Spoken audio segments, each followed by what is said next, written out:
They are fixated about reproductive organs in the body and nothing else about the body.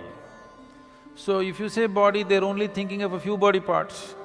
They forgot the brain. Because they're only thinking a few body parts, they're thinking about sexuality and nothing beyond that.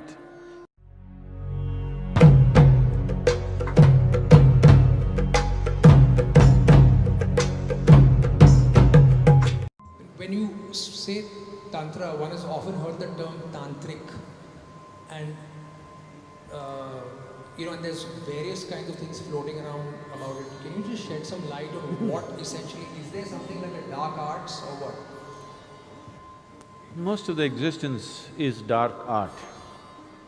Light is only a small happening in this existence, isn't it? Isn't most of the existence dark? Yes. Light is a very small happening, a very limited happening. If light has to come, something has to burn. To have these lights going, something in this planet is burning right now. You must understand this, ecologically aware people.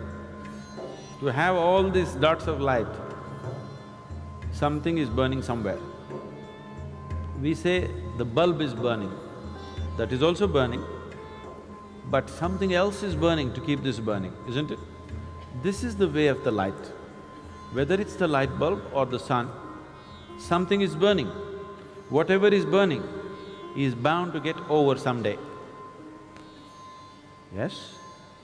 So that's why we say, if you're burning irresponsibly, we say, you're burning the candle from both the ends. Because we understand, if light has to come, something has to burn. So if you are burning to cause light, you better control the light and keep it at the minimum, otherwise things will burn up very soon. So light is a very limited happening. The whole cosmos is a dark art, no? So, there is a lot of dark art that one can practice, not necessarily life negative. Dark arts are not necessarily life negative. When we say occult, because you have heard of some lousy occultist who is trying to destroy somebody's lives, cause disease, cause death, because of that you think that occult is always a negative thing because socially you are exposed to only that kind of people. But occult is also of the highest order. Shiva is an occultist. Every guru is an occultist, okay? Right now I initiate you into Shambhavi, it's an occult. Otherwise, how would it work? Occult means a certain capability. It's a certain technology. Right now I can pull out my cell phone and speak to somebody in another part of the world. This is a technology. Suppose without the cell phone, right now if I speak to somebody in United States just like this is occult. So technology is not very different from occult. You're using different kinds of material, but it's actually the same thing. When modern technology was not there, occult was extremely relevant. But today, occult's relevance is receding as modern technology progresses. See, now you came from Mumbai, Bombay, Mumbai. I'm getting it right in your head so that you don't get into trouble.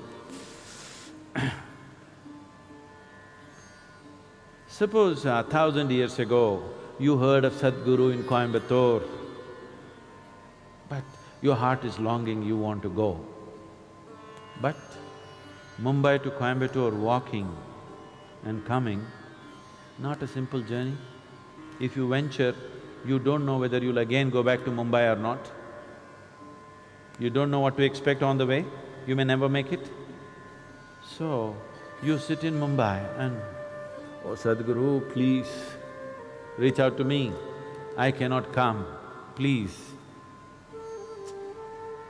Now if I felt like doing something to Atul, who's in Mumbai and incapable of coming to Coimbatore, then maybe I want to initiate him into Shambhavi in Mumbai. But Atul's mind runs all over the place. He sits down and he feels something when he thinks, oh, maybe I'm just imagining nonsense. His wife tells him, "You going crazy, man? Somebody that you've not seen is doing something to you, shut up and go back to work." He's beginning to feel something, but his logic, his reason, the family tells him, "Don't be stupid." Then what Sadhguru will do is pick up a South Indian jasmine flower which cannot grow in Mumbai, and Atul is sitting like this, it fell into his hand. Now Atul, now he will sit ready for Shambhavi, to be initiated, because one jasmine flower was delivered. But today, I would rather call you and say, "Come," or send somebody with a brochure and say, "Come and get it here." Or if I want to send you a jasmine flower, I'll use DHL.